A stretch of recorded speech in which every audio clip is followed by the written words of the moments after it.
राधा स्वामी दाता दयाल की दया, राधा स्वामी सहाय, राधा स्वामी।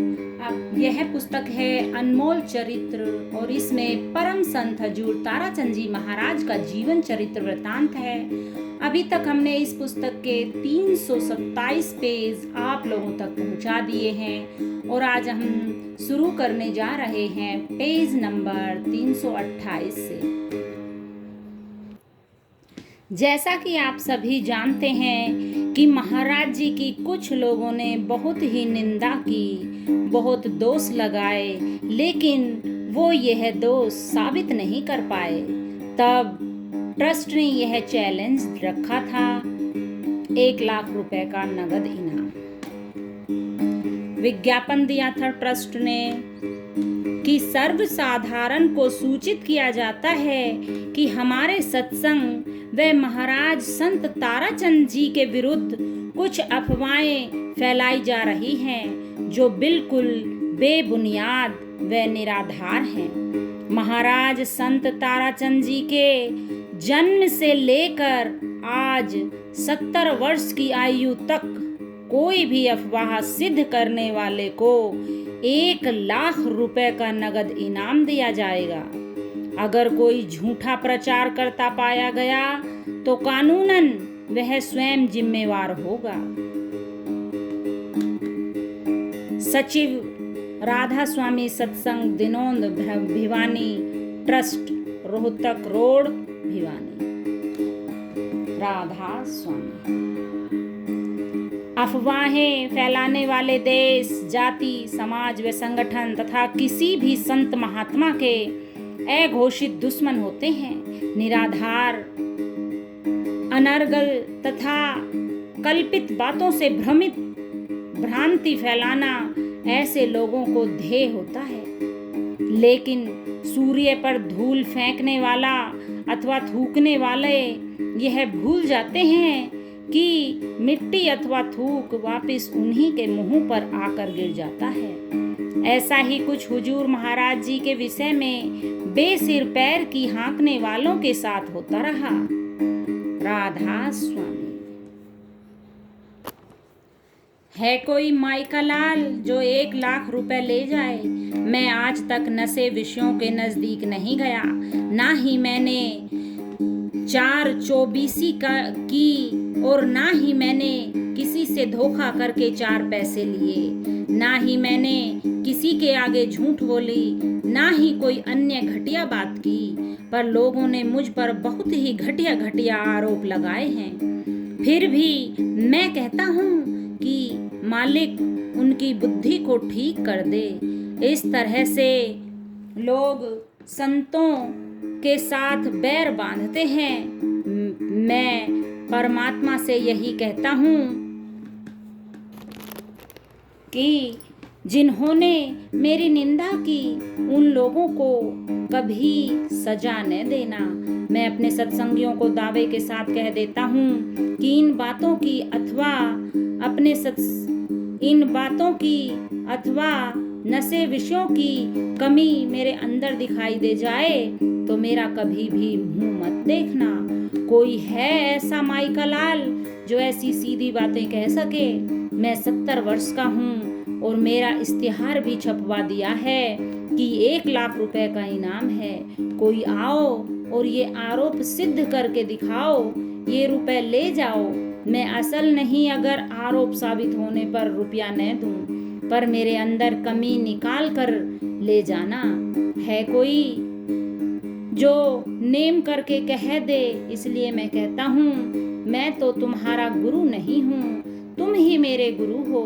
मैं तो तुम्हारा सेवक हूँ, सेवक बनकर ही ये बातें कहता हूँ। पर तुम्हारे अंतर में मेरा दर्शन हो जाए तो सतगुरु समझ लेना। जैसे आज ही एक लड़की आई थी, ऐसे केस रोज ही आते हैं। वह लड़की यहाँ पर आई होगी, उसने कहा मेरा पति शराब पीकर मेरी बड़ी दुर्दशा करता है, वह मुझे मारता है, मेरे साथ यह करता है, वह करता है, और मैंने दुखी होकर गोली खाने की कोशिश की। जब मैं गोली खाने लगी तो आपका स्वरूप दिखाई दिया कि तू क्या कर रही है बेटी, यह पाप कभी भी नहीं उतरेगा। तू क्यों डूबती है, यह तो तेरा प्रारब्ध कर्म है, कभी न कभी सुख भी हो जाएगा। घबरा मत, तेरा पति नीचा देखेगा। मैंने उसको यही आशीर्वाद दिया कि अब तेरा भाग्य उदय होगा। कभी भी ऐसी बातें मत सोच लेना। जब तुझे बचाने के लिए सद्गुरु के दर्शन हो गए तो तू पवित्र है। गिरने वाले को गिरने दे, पर मैं तो उसके पास नहीं गया था। यह सब उसका विश्वास था। इसको सतगुरु कहते हैं। मैं आपको गुरु मानता हूँ, सो सतगुरु तो तुम्हारे अंदर ही बैठा हुआ है।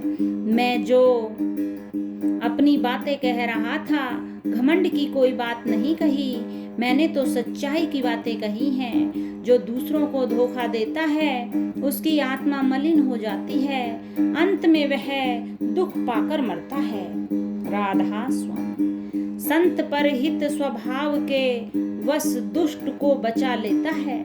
मेरा और महेंद्र सिंह मलिक यानी वर्तमान में जो डीजीपी हैं का बड़ा प्यार है। वे बड़े भाई का नाता बरतते हैं, वे बड़ी इज्जत करते हैं। उस वक्त वह आ गया। उसने पूछा, ये क्या बातें हैं? मैंने कहा, कुछ नहीं है। उसने कहा, नहीं, आपको पता है, बताओ यह ऐसी बकवास करने वाला कौन है? मैंने कहा, क्या करेगा भाई? उसने कहा, करेंगे, आप जानते तो हो। मैंने कहा, मुझे पता है, पर मैं बताऊंगा नहीं। मैं सच बताता हूँ, मुझे पता था, अब भी मुझे पता है, पर क्या करूँ?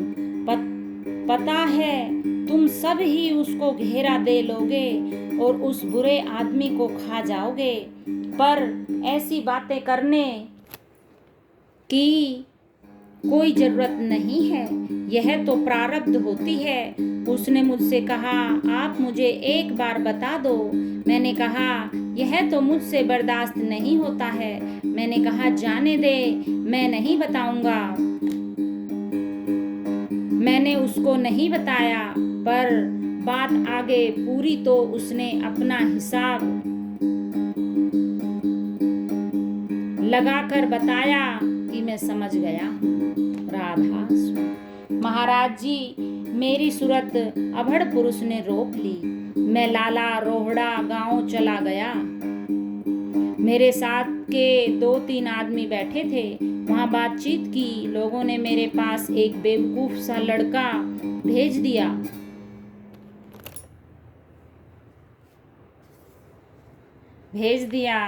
उसने मुझे आकर कहा, महाराज जी, मेरी सूरत अभड़ पुरुष ने रोक ली है। मैंने उनसे पूछा, क्या आप सत्संगी हो? सत्संग में आ जाना, मैं सत्संग सुन लेना। तुमने तो लड़कियों को बहका बहका कर धन खाया है, सुलटे गांजे पीते हो और तहमद बांधते हो। अभड़ पुरुष कौन होता है, इस लड़के को क्या पता है? ये तुम्हारा भेजा हुआ आया है। तुम कबीर पंथी बने बैठे हो। अरे मूर्खों, कबीर साहब ने जो कहा है वह सुन लो। अभड़ पुरुष तो तुम्हारी मदद करता है, क्या वह सूरत को रोकता है? यह गलत है। क्या सतगुरु सूरत को रोक लेगा? सतगुरु तो राधा स्वामी नाम सुनते ही खिल जाएगा, खुशी मनाएगा। दूसरा होगा वह तो दूसरे ही खेल खेलेगा। मैंने कहा, तुम तो मुझे नशेड़ी दिखते हो। वहां गांव के सैकड़ों लोग बैठे थे। उन्होंने कहा, आज तुम्हें पता चलेगा।